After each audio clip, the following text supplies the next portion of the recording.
Hello there. You are listening to episode 3 of the Cyber Dudes podcast. I am Robin Thornton, as I was last week and the week before that. I remain Omar Sangrima. Howdy. Howdy to you. How you doing, Omar? Doing good. Living the dream. Having fun. How about you? I'm tired, man. I've had a new regime of getting up at like 6 or 6:30 and starting the day job at 7, and I don't know whether it's also the fact that I got back in the gym recently as well, but it feels like I don't know which one's taking its toll. The scientist in you doesn't know which one to do to identify it. Yeah. I am really, really tired. So yeah, maybe you look good. So you're carrying it off. I gotta say, what's my excuse? I haven't changed anything. I don't feel good. I've had a breakout. Anyway, right. Enough of my dermatological woes.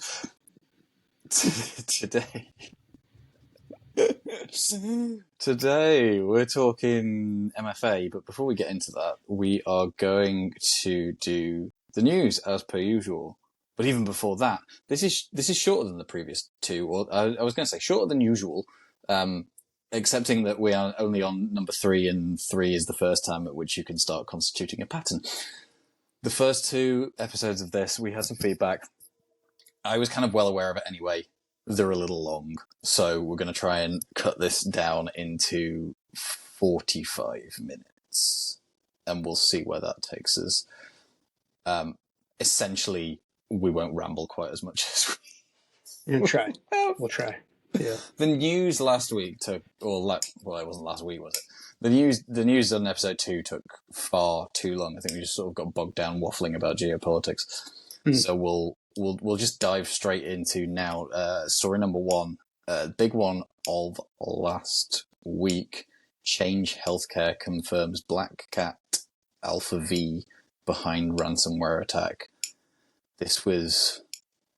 I don't think this has got as much press coverage as it should have, because this is huge. Like, Change Healthcare deals with or prescriptions for half of the US, damn near. Half of the U.S., almost all of the armed services pharmacies. Is it?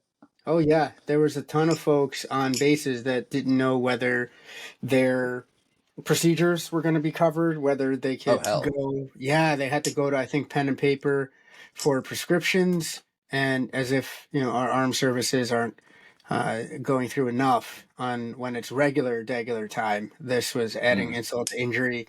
It's just massive. The consolidation in the market, I think, has never been more evident than when something like this happens. I do find it scary, and I don't like the whole. I don't really want to be going into sort of politics and the anti-competition kind of bits and pieces of all of it. But when somebody has such a large slice of the pie, it does start becoming a cyber risk as well. Forgot actually. It struck me a good while ago when talking with some of our vets at work about cyber risks for armed forces as well. Because sometimes I learned that on their prescription labels and stuff like that actually is their social security number in plain text. I remember I was on that call. Wild. I think with you. That's insane. Yes. It's terrible practice. It's and awful. It should be discontinued immediately. Absolutely. Yeah. Anyway, so Change Healthcare, they're part of United Health Group, is it? Yeah, UHG. And yeah, this caused a lot of ripples. I think a lot of the effect of it, or a lot of the fallout, was due to over caution, wasn't it? They started cutting off systems simply to stem the spread of any potential intrusion or infection, but that in of itself caused issues, didn't it?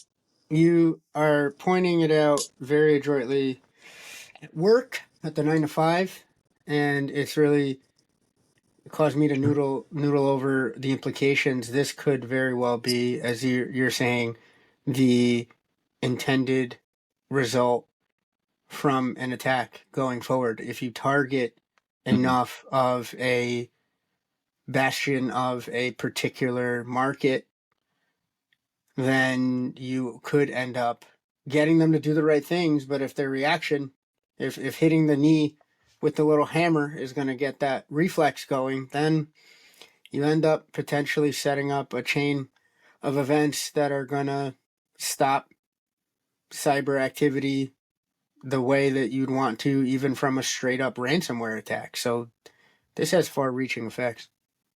Yeah, spook them into taking their own system down. Mm-hmm. Yeah. Well. So yeah, this was Change. So Change Healthcare, part of United Health Group. Optum went down as well. So there's lots of Optum manages lots of health spend accounts for. Again, this is not going to mean an awful lot to anybody outside of the US, but accounts from which you can pay for your medical expenses before tax. Yeah.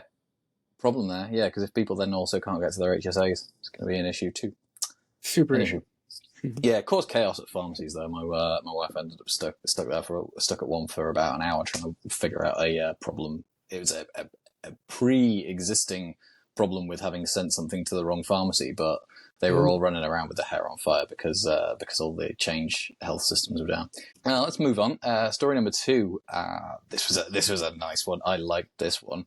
So CrowdStrike shares surge. You might be able to guess why. CrowdStrike shares surge on earnings beat. Strong full year guidance. Yeah. So Tuesday afternoon posted better than expected results. Everybody, I mean, the market's looking very, very toppy at the moment. So everybody's kind of saying, "Oh, can this keep going?" I think Nvidia just kind of keeps dragging the market up by the scruff of its neck. Lots of people going, "Oh, it's going to crash in a minute."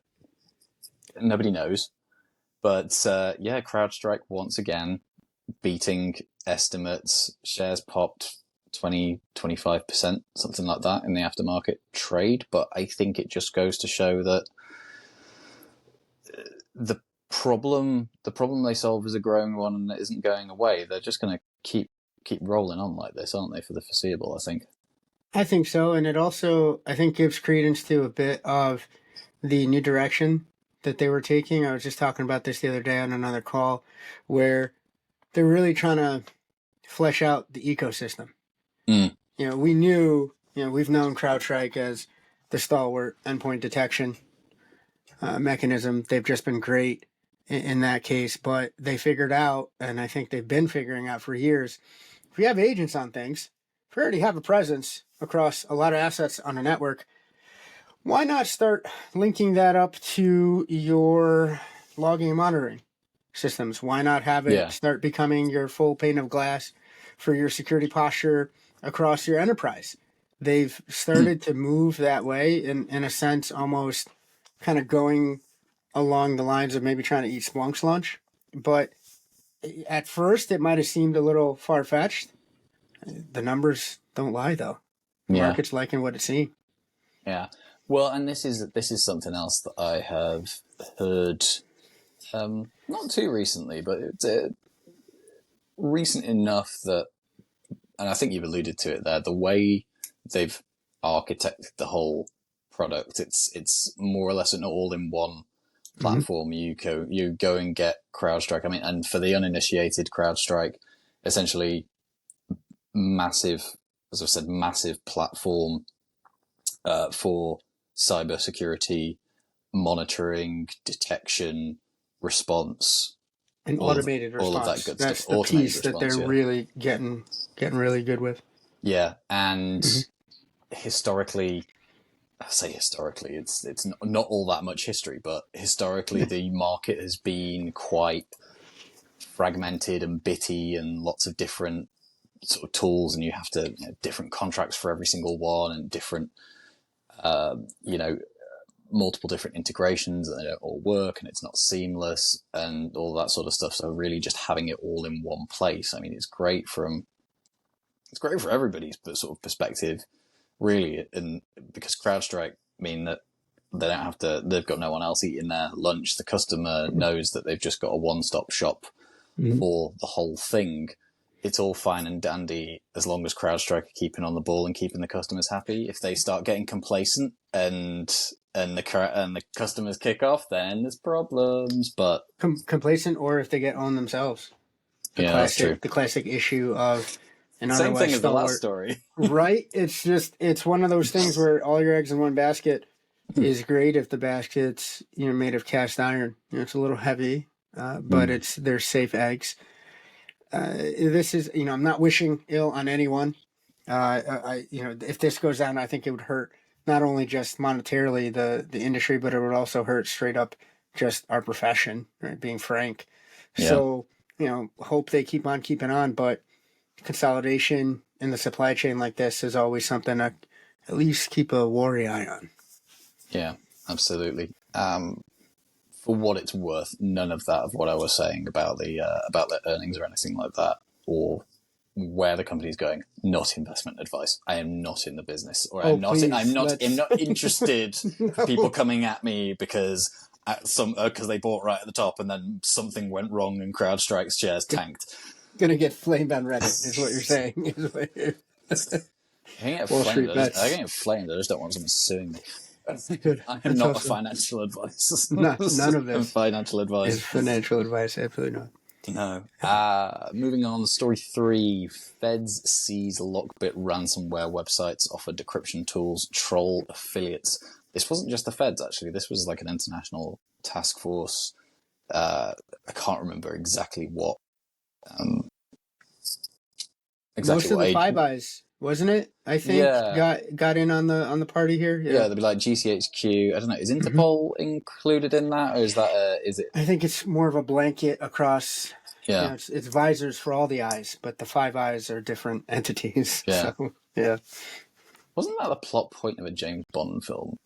You Spectre, would be more my go-to there. All right, you cover that. I'll cover the grappling stuff. I'm the apparent authority on this. Anywho, so accent gave it away. So good news though. I mean, or it was a really short-lived good news because it seems as though Lockbit, the sort of cockroach-like individuals that they are, managed to get themselves back up. But essentially, their websites were taken down for a good while. And part of this is their websites are part of the way that they do business as well. Mm-hmm. The ransomware as a service piece, it's not just them doing it for themselves, they're also doing it on behalf of others. I mean, what gets me is I like the trend that this shows. There's been an acceleration of these types of takedowns, and while I think at first, and maybe for a good while, it'll be whack-a-mole, as you said, the cockroach-like nature, if those government entities are going to band together and spy on us anyway, I'm happy that they're going to use some of that for good here every now and again. So that's nice to hear. Interesting take. Right? I don't want to get, again, no geopolitics there.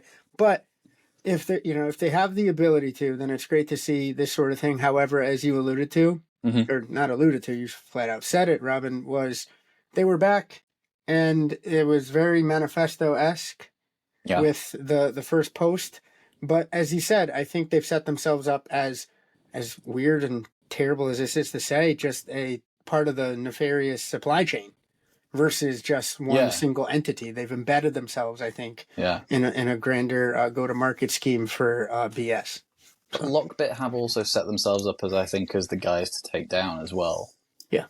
Interesting though that you say about the kind of ecosystem of it, because related to this, Dusseldorf police also took down a website just a week or two ago that was something like 180,000 online cybercrime sellers, and it got me thinking: is this really, with it being such now, or with it becoming such a service-oriented kind of underground marketplace?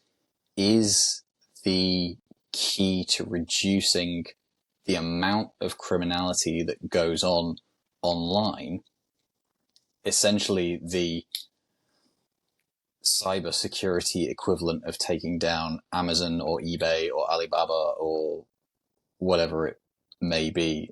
Maybe not that. It's the cyber equivalent of Upwork or Fiverr. Sure. Right. Is that the key? I mean, it's a totally rhetorical question. I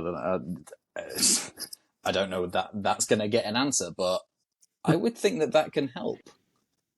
I think there's going to be different ways than chasing one actor going forward. So to your point, I do believe that that's more than likely. I mean, all we have to do is look back and say, hey, how did folks start listening in on Tor? They figured that out after a while. It was a dissociated network, but there's some nodes, an increasing amount of nodes that are compromised, and therefore it's not nearly as anonymous as one might like. Now, you can argue the good and the bad there, but I think those sorts of surveillance innovations, I guess we'll call them, are the things that directly lead to the ability to do these types of takedowns. So you have to kind of measure out what's good, what's not.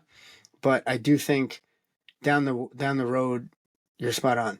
There's going to have to be an innovation in how these things are tackled, because just going after one actor, that's then you're going to have X amount of actors, and then even if you do take one down, as this shows, Hydra, they'll spring back up. Exactly. Yeah. And who knows? I don't, for sure.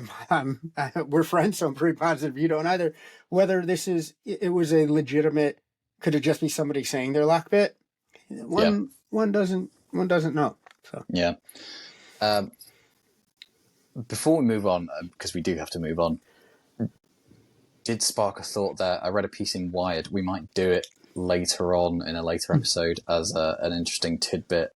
It was reading about a guy at the Pentagon who had figured out how to track Putin and his affiliates, etc., using ad tools, ad tracking tools.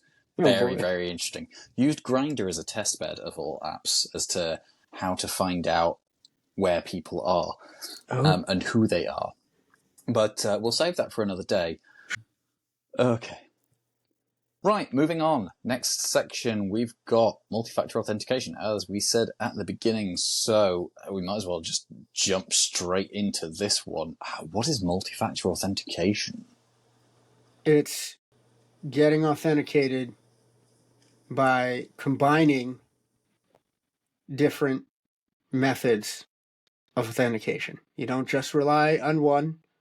You don't have a single source of failure. You can combine something you know, something you are, something you have. You can mix in a little one-time pad type action there. The world is your oyster, and it's absolutely where we should be headed as an industry. Now, kind of covered a little bit of what it is. Why does it matter, Robin? Well, before I answer that, I legitimately thought you were going to do the shithouse move of using the words in the definition to define the term multi-factor authentication, and I was going to go off at you. Listen, too much Catholic school upbringing there. You say the word, you say the question, in the answer. Make sure you get full credit, or else the nuns beat you up. So what can I say? But they beat you up. Wow. Okay. I forgot the question. What is it? Why is it important? Why does it matter? Yeah, yes. Why does it matter? Right. So, well, it kind of goes a little bit to the definition with that one. So I've always termed it as the deadbolt on your online accounts, right? Because we're all familiar with the concept of username and passwords, but for all their use and for as long as they've been around, passwords are kind of crappy. They're good to a certain point, but after a while, they're kind of crappy because, one, they can be, forgotten. Multi-factor authentication is not going to help you with that, but they can be given away, they can be guessed, they can be stolen. Password theft is pretty much up there as like one of the number one reasons for why phishing is a thing. Why bother trying to use fancy technological, green writing on a black screen, Mr. Robot style hacking methods when you can just fool somebody into telling you what their password is and log in that way. It doesn't really raise any red flags. So yeah, but multi-factor authentication essentially is a backstop against that. So the whole idea being, you have your username and password, you type that in, you're not yet let into your account, you have to satisfy a secondary challenge. This is the other thing as well, multi-factor authentication, often called two-factor authentication as well. But you have to satisfy a second challenge as to proving who you are, because the first has been your password, and only once you've satisfied that, and frankly, maybe even more, it depends on the security of your system, but once you've satisfied that, you can then get in. Essentially just guards against anybody who's stolen your password getting in without your permission. So there's multiple different ways on it though. Now I'm having to frantically try and get back into my computer that locked itself so I can get to the list of questions. Unless you want to ask one of yourself. Sure. I'll in terms of, you covered, there's many different types of factors, and I think you touched on a bunch of them. It really, they're only limited by level of creativity and I think scalability at this point, in terms of when you're looking at an enterprise integration with MFA, or usability by even a small to medium-sized business, or for your personal use, which I think we can both agree categorically you should be using MFA wherever the heck possible. Please, by God, please use MFA wherever you can. I cannot foot stomp that enough. But it can be, as you said, usernames, passwords.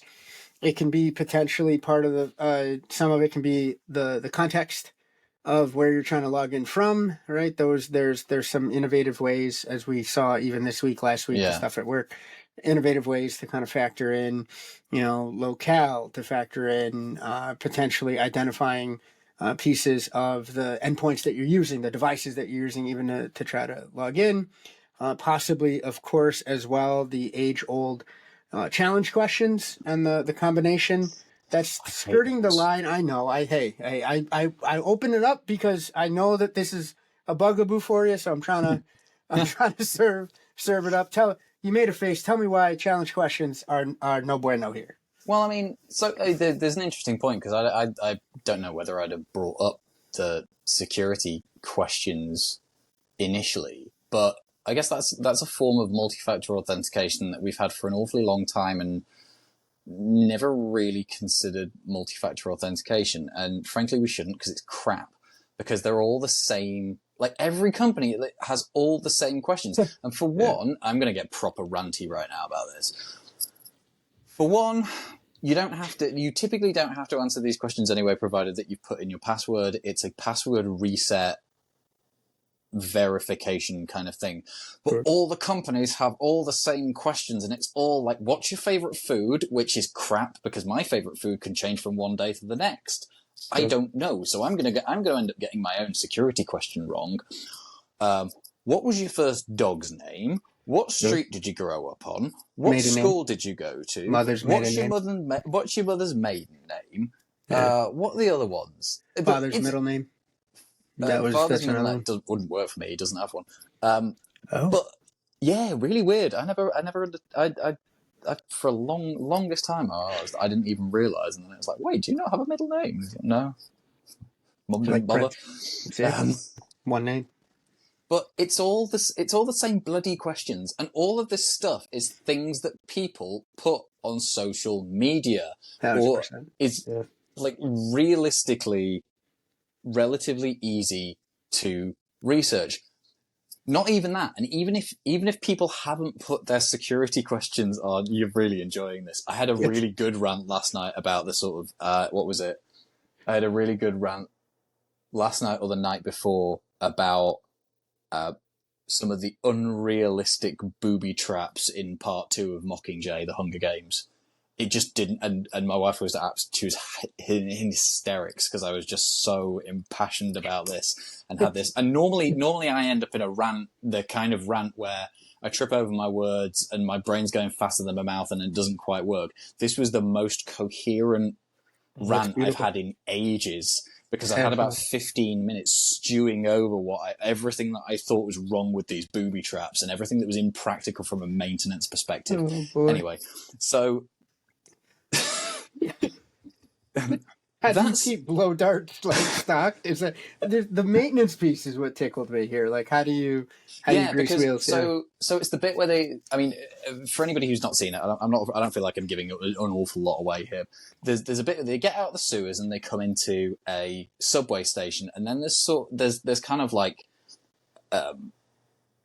spikes that poke up through the floor of this subway station as they're running through it, and my thought there is like, well, all of these booby traps clearly have to have been here for God knows how long, from the perspective of just in case there ever is a rebellion and we try and march on the capital. But that must have been like 50, 70 years ago, because that's how long this whole thing has been in place. So I'm looking at it from the perspective of, and we've gone so off topic, but I'm looking at it from the perspective of, how can you, over the course of 5 to 7 decades, how can you be sure that this spike booby trap thing is still working? Union labor.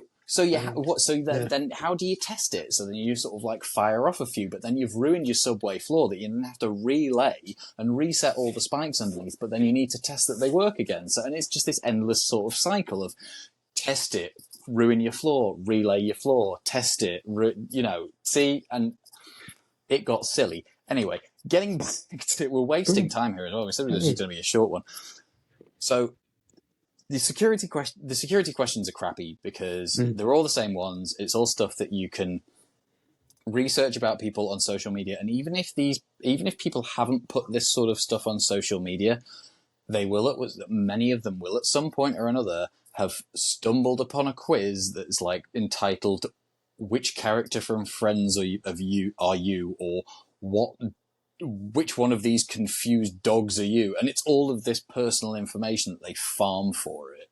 Sure. And it's just a fisher's just smorgasbord.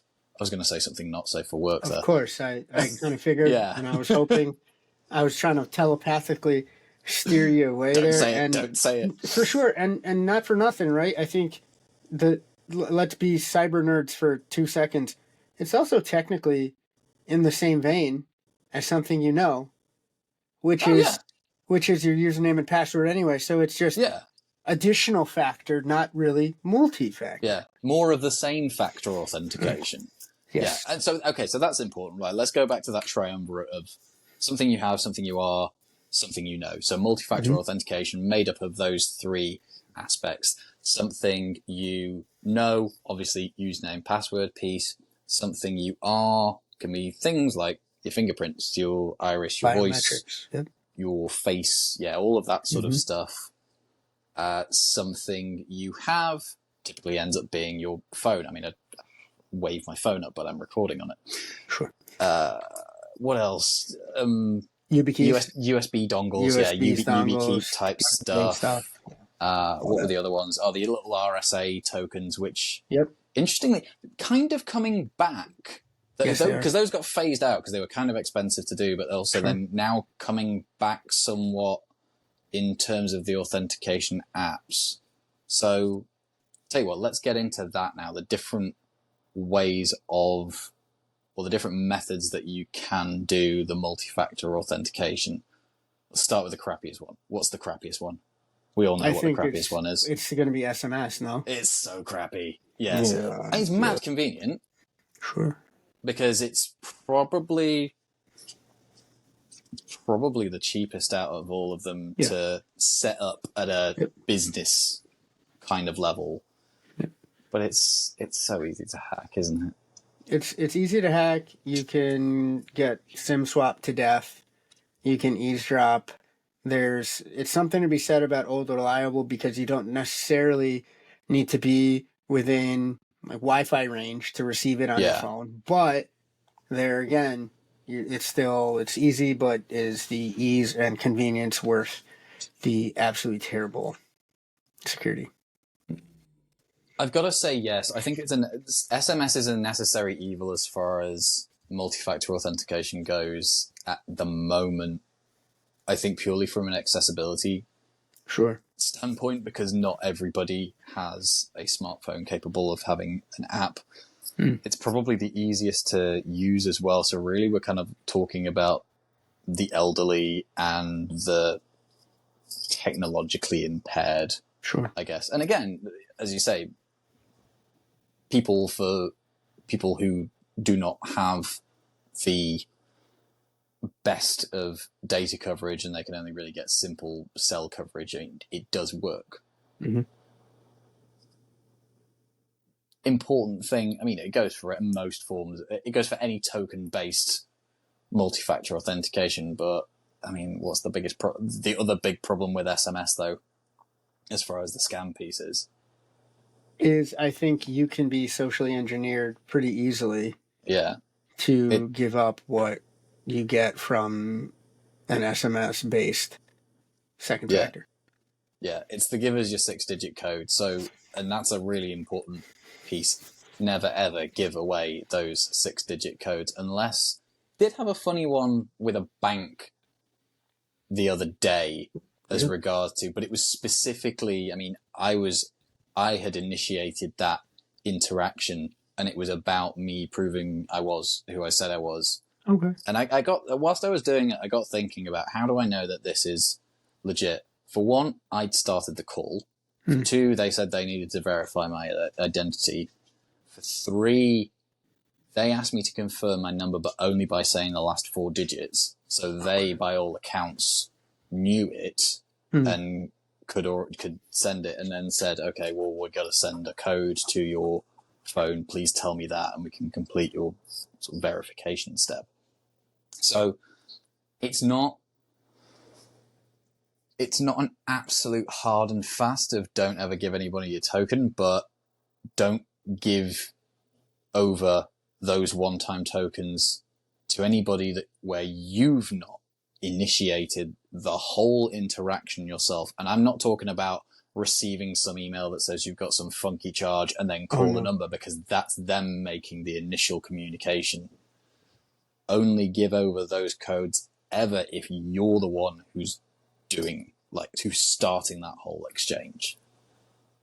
And even then, if you think it's a little bit sketchy, get them to justify the whys and wherefores of how that's doing. Other forms. What do we think our next best form of MFA is? I'd say the authenticator apps. No. Or did I skip one? No, I think they're kind of up there. Well, the other thing I can think is, I think there's a lot of MFA or login procedures now that are going to sending one-time links to known email addresses. Oh, yeah, those are nice. Yeah, and I'm not entirely on board with those.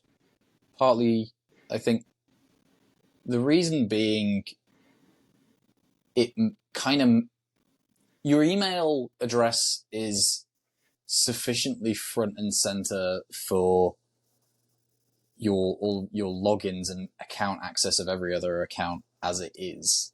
I don't know whether I like the idea of it being even more front and center, but before you chime in there's a really important point about MFA, like what accounts for MFA or what accounts to use MFA on if you're in the position of, do I really have to use it? Yes, you do. You have to absolutely 100% use it for your primary email. Because if somebody gets into that, they get into everything else. Yep. But also your health accounts, your tax accounts, your bank accounts. I mean, essentially anything that's like highly personal information and or financial, or that primary email. If you can, you should. This is one of those. Yeah. Probably not. They're few and far between the hard and fast rules in this game. But this is one of those. If you can use MFA, by all means do so. Set it up. If you need help setting it up, find someone who can help you set it up. But it's at this point where, it's almost like, I guess the 80s when seatbelts were sort of kind of new, but not. Oh, yeah. Come on. Put a seatbelt on. What do you do? That's just me. Yeah. So, I mean, decent segue then into. I don't think we need to go into the kind of the token and the app sort of not the app. We don't need to go into the token and the USB thing. I think they're an option. If you're interested, search YubiKey. But I think the biggest one that we've got really is app based. Yeah. I mean, I have my favorites. I think Microsoft Authenticator and Google Authenticator are very user friendly. What have you got? I like. What do you like? I don't want to give away what you use. I'm a fan of Authy. I'm a fan of even now. I think there's a spread where you can grab a VPN and they'll package in a password manager, which will package in an authenticating app as well. It's those. If you want four wheels on a car and steering wheel, right? To belabor that analogy there, I think it's just getting closer to end-to-end security across your digital identity. So it's weird because I have some in one and some in another, and really and then there's a third set that I use even for any of the AWS presence that I have. Any of the root accounts and the IAM for AWS. Yeah. So I huck those in a different authenticating app just cause, right? I like where apps are going where you can, and this we might disagree on, but I like where it's going where you can scan a QR code to upload that sort of presence. That can be dicey, but I think we're now starting to 1 foot in the usability, 1 foot in a little bit stronger security. Thoughts there? Yeah. Well, I mean, in that regard, I know why you said that I might not like the QR piece. I think it muddies the water in terms of the concept of don't go scanning random QR codes, which is a thing that we never actually had to, or for a longest time, never had to say to people because it had been so hammered into their psyche in the early 2010s that nobody did it anyway. And then obviously the pandemic happened and it's the only way that you get to a restaurant menu. So now it's just been so normalized. And now again, and I mean, the biggest problem with that being QR codes can be a method of spreading malware or initiating phishing, that kind of thing. But it's really muddied the water from the perspective of we say, don't do that, but hang on a minute. Now we have this multi-factor authentication paradigm. We have passkeys, and it's all based on scanning QR codes. So I have sympathy for people who rightly question the whole notion and end up going, wait a minute, but you told me not to scan these, and now you're telling me to scan these. So like, which one's which? And I don't know. I think for a lot of people, or I think the only good answer for now with that is people practicing, and I don't even know necessarily how you practice this, but really taking time to think about it and try and understand the nuance of it's okay to scan it if you have initiated. Again, it's all about who initiates the contact. Right? Don't scan things that are, QR codes that are on plastered to lampposts. Don't scan QR codes to things that people have just like waved in front of you in the street or whatever, or that has been on a pop-up on a web page. But if you've started the interaction and it presents you with a QR code and it's something that you have a vested interest in doing because it's it's of advantage to you, that's probably fine. I was just trying to set up another rant. That was just me being a troll.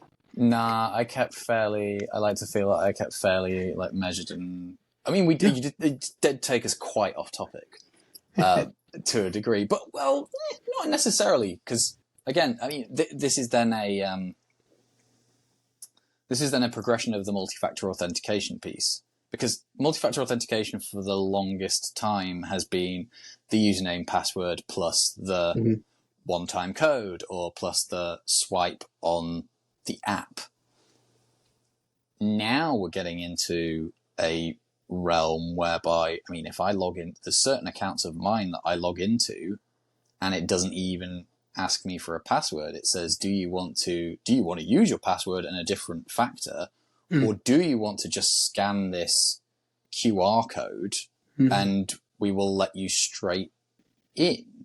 Now, that's going through, that's still technically two factors. It's not even, is it even two factors? Because I'm using it with my phone. The only thing that is there is the something that I have.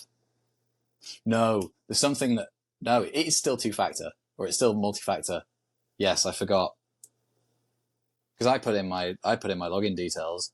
Do you want to do password and this, or do you want to just scan this? In order to get into my phone, I have to do biometrics anyway, and then my phone is the something that I have. So it's something I am and something I have, and then it lets me into my account.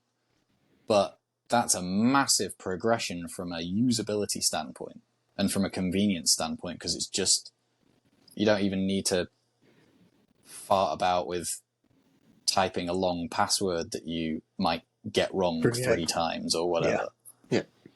Yeah. But I do like I mean, I'm a big fan of the apps, and I don't see them disappearing anytime soon because it's kind of what all the passkeys are assuming is there. I think the infrastructure from an application standpoint, there's certain lines in the sand that you have to have in order to then jump us off the cliff, as we should for passkeys. Yeah. So something we haven't said yet actually goes back to the why of multi-factor authentication. The research done by Google a couple of years ago worked out this paradigm, this, password plus extra thing makes your account 1,000 times harder to crack into. I mean, that's a fairly compelling case for anybody, isn't it, really? I think, and it always goes back to, you have your slogan there in terms of if you initiate the interaction, it's a little bit safer. My tried and true ism there is, you don't have to be Fort Knox. You just have to be more annoying to compromise than other folks at comparable levels of payoff for the compromise. So that does strike me as fairly accurate. Yeah. Yeah, that's a really good point. There's an awful lot of cyber criminals, especially the less sophisticated ones, are, like, it's like water or electricity. It's path of least resistance. Right? If you are sufficiently irritating an irritating nut to try and crack, they're just going to move on. They don't really care, because there's always someone who's going to be stupid enough to do it. Yep, as long as you're not being an animal online and inviting ire, which then you're good. Yeah. Are we dicing with that? Yes, not at all. All right, we love everybody, so there it is. I know you don't really want this question, but I'm kind of going to ask it anyway. Sure. Small business owner, multi-factor authentication, worried about my security, but I don't know. I mean, because it's potentially kind of hard to enforce. Like, how are we going about that? I think you go up the continuum of cost benefit that we just outlined with regards to the tiers of effectiveness. Yeah. It's not going to cost you a heck of a lot to go out there and set up some sort of framework that leverages SMS. You're not going to be amazingly protected, but it's still going to be a hair harder to crack into your back end or leverage your assets or whatnot, however you want to say it. It's going to be that much harder with SMS on there. For a small and medium business owner, would I then say, hey, you're done, great, awesome? Of course not. Over time, you'd want to take a look at, all right, what would the business impact be of a compromise? How much is it going to cost me? And then leverage that or weigh that against how much is it going to cost to just get maybe a small group package together from one of the major offerings out there. As we've said, it can leverage your existing phones as that second factor, as that delivery device for the multi-factor of choice that you want to do.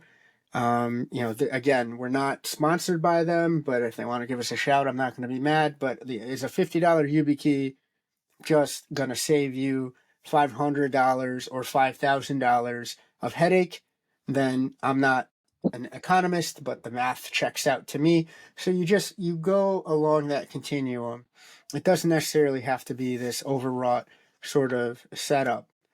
Now, that being said, you want to make sure that you do it correctly, and that maybe at least the initial setup you do get help, because the last thing you want to do is, of course, the old adage lock everyone out. That's exactly where I was going, Robin. I thought of it today while getting groceries. I made three times sure that when I went to go check on the baby in the back, I wasn't locking the doors as I was getting in, because my wife was in. The last thing I want to do is very possible to go down that route. So just be careful there. But there are options even for, of course, the cost-conscious SMB that wants to go down this route. Yeah. And I think there's a good point there. We have to move on in a moment, but there's a good point there about the historical resistance to multi-factor authentication always being not being entirely used to it. Username, password. Oh, now give me this 6-digit code, or do this swipe thing. Oh shit, where's my thing? Where's my phone? Where's my whatever it may be? Like, I fucking hate this kind of thing. Or I don't know, being the one that we encountered as a hypothetical not long ago at work. What if you're on a plane and you don't actually have service? I mean, you've got you're logged in, you've got your computer logged into airline Wi-Fi, but it only allows you one device.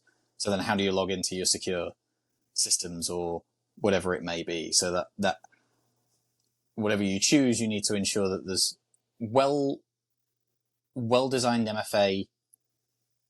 There will always be some manner of backup option that you can still use, or there will be a series of backup options that you should be able to use in order to verify who you are. I mean, if you can't do any of them, then you're kind of up a certain creek without a paddle. But you should always have the backup options in there.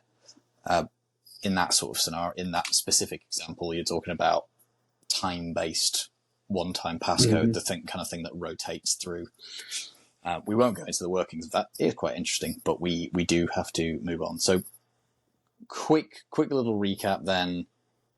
Something you are, something you have, or something you know, combination thereof. I have balloons on my screen for some reason. Did you see that? I did. It's not a fever dream. It's celebrating your endorsement of MFA. I'll take it. Really odd. Congrats on MFA. Piss off. Something you have, something you are, or something you know. Combination thereof could be 2, could be 3, could be God knows how many you want. Depends on whether you're Tom Cruise trying to steal the knock list from Langley, Virginia. Of course, I knew. That's the classic example. It was like 1996 and there's multi-factor authentication in there trying to get in the room. Listen, all right, Career Day showed us that those references may the not. Kids don't understand them. Well, so let's not wash ourselves out. Yeah. Here, please. But crappy forms. SMS is a crappy form of multi-factor authentication, but it's better than nothing. Yes. Email's not bad. Just make sure you protect your damn email. App is best.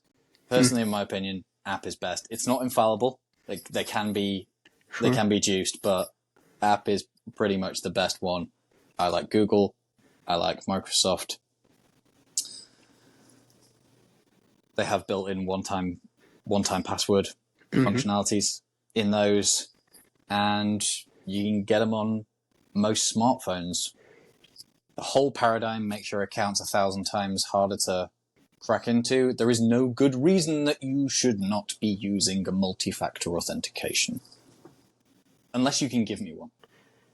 No, it's really like when somebody takes their shoes off and they have holes in their socks, right? I can't be friends with you, bro. Like, I just, like if that's what you're showing me, like that just tells me so much about you. We need to, you need to lose my number, honestly. If I start seeing you log into stuff and it's just straight username and password, I'm terrified of being associated with you in digital or physical form. Truly. Absolutely. You don't have to do all of these at once. You should put them on the accounts that you really, really care about. You don't have to do them all at once. Do them one at a time. Whenever you're logging in, go into your settings, look for turn on multi-factor authentication. Any account manager or whatever account administrator system that worth its salt will have instructions on telling you how to set it up on their system. It's normally a matter of scanning a QR code with your phone whilst you have the app open. And that's that. These things, the industry spends an awful lot of time trying to make these things easy. Anywho, moving on, final bit of the day with occasion. Certification corner. What have you got for a demo? You wanted, I could forget what you wanted to go into. Well, just tell me. We covered CISP.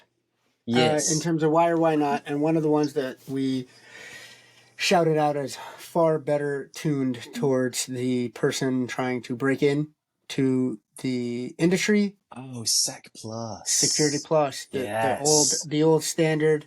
All right. Pour one out for Sec Plus. Long live Sec Plus. Sec Plus is dead. Long live Sec Plus. The 601 has gone the way of the dodo. So I'm aging myself here. I took it when I was 301. Good Lord. How time flies. Yeah. Now it's 701. So Ooh. yeah, and what I love is that yes, it might seem like why are they doing this? It's a cash grab. They're just changing things up.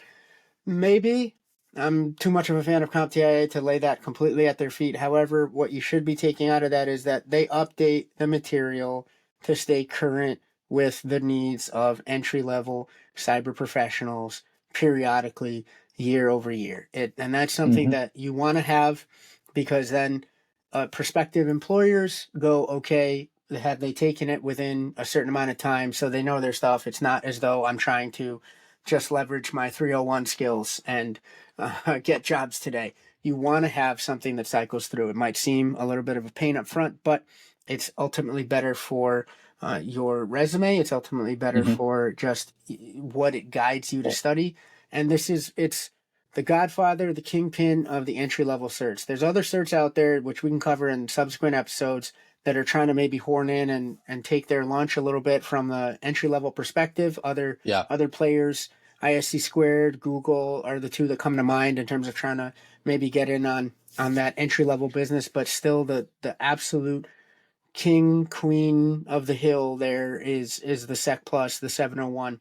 What's new on the latest version? Truly, it's just reflective of the state of the industry. So they're not just going to be talking about on-premises networking. They're going to be talking about hybrid. They're going to be introducing a little bit of cloud. One of the things that kept on coming up in my research, friends, was now instead of, they don't quite outright come and say you definitely need to take the Network Plus prior to this one, but it's the strongest exhortation of you better off if you did than I've ever seen for any other version of the Security Plus. So while the trifecta used to be something that, weirdos like myself and a bunch of other folks love getting, now truly the Network Plus is almost, they're assuming that you have that level of mastery over networking because of what that I just mentioned. They don't just touch on-prem anymore, folks. They go on-prem, they go cloud, they ask you about some hybrid questions. There's practical questions on the exam as well, not nearly as much as the next tiers that we'll discuss in subsequent episodes as well, your CISAs, your Pentest Plus, your CASPs, etc. But that is something that they heard the outcry from the industry going, what does a multiple choice test really give you in terms of skills? So there are more practical questions on there than there ever have been. I can't say enough great things about this. I remember wistfully studying for this for 9 months because I was so nervous about I just couldn't fail right? Yeah. Because then, of course, what the heck am I doing with You my can't life? fail anyway.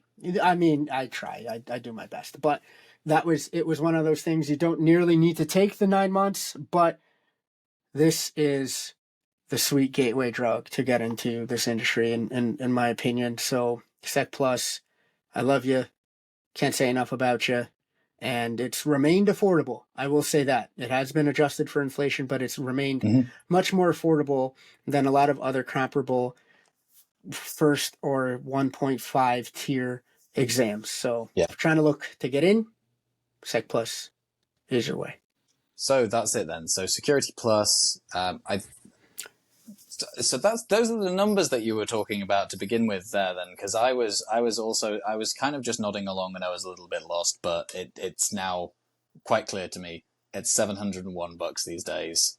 No, it's 701 is the iteration of the So how exam. much is it So then? it's I think it's still under 400.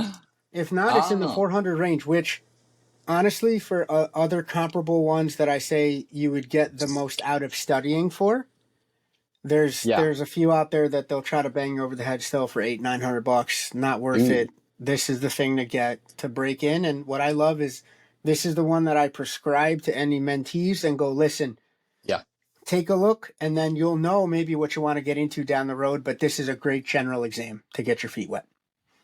Nice. So real for the absolute newbie, it's quite feasible. Yes. You're not going to get a job right off the back of it, are you? But no, it's your introduction.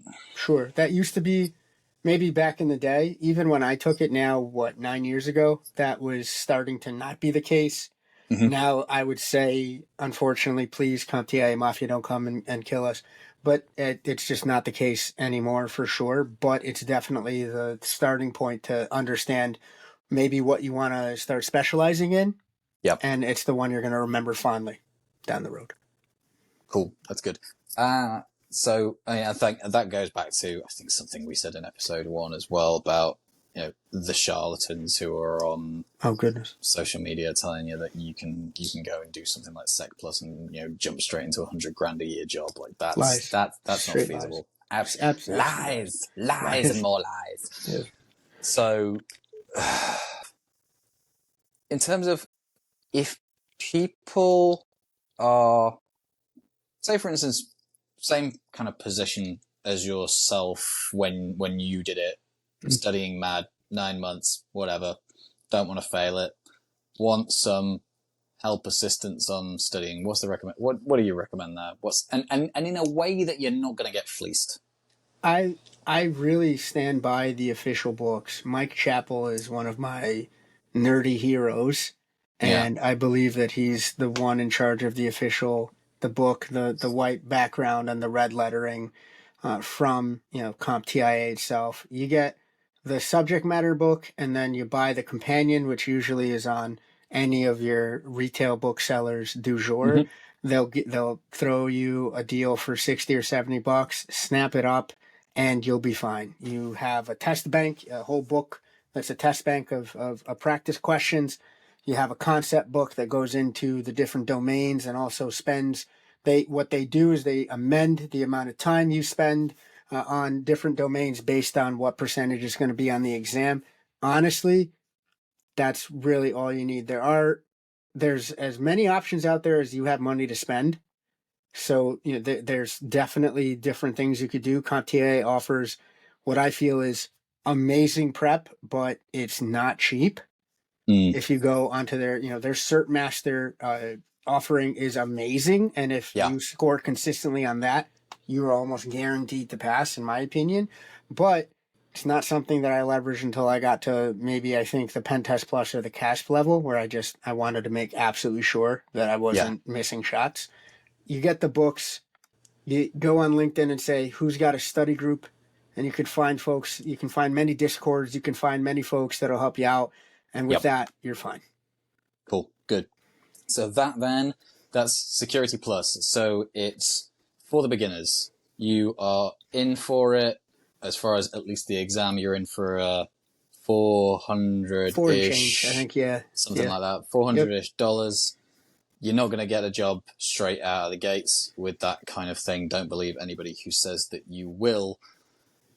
If you're concerned about whether you're going to pass it or not, then study guides there, as we said. And Mike Chappell's the guy who does some of the LinkedIn learning content, isn't he? That's He absolutely does. That dude's a guru for a reason, and I still get his newsletter every week with the question of the week. I love that dude. Yeah. Cool. Good. So, yeah, Mike Chappell doing the study guides, and then final piece. How long's that exam as well? Roughly? I think it's only like 100 and something questions. I have it right here. Oh no, now they shortened it. It's a maximum of 90, and they do the classic thing where they're prepping questions for the next iteration. So a few of those are going to be kind of test balloons on a test. You won't know which ones they are, but they've tightened it up, they've shortened it up, and they give you 90 minutes to breeze through. Once you get into the groove of it with the test bank that I mentioned, the official documentation, you'll be fine. Nice one. And then if you do need study buddies or anything like that, you're best looking on places like LinkedIn, on those kind of groups. If you throw a rock, you'll catch 7 groups that'll help you.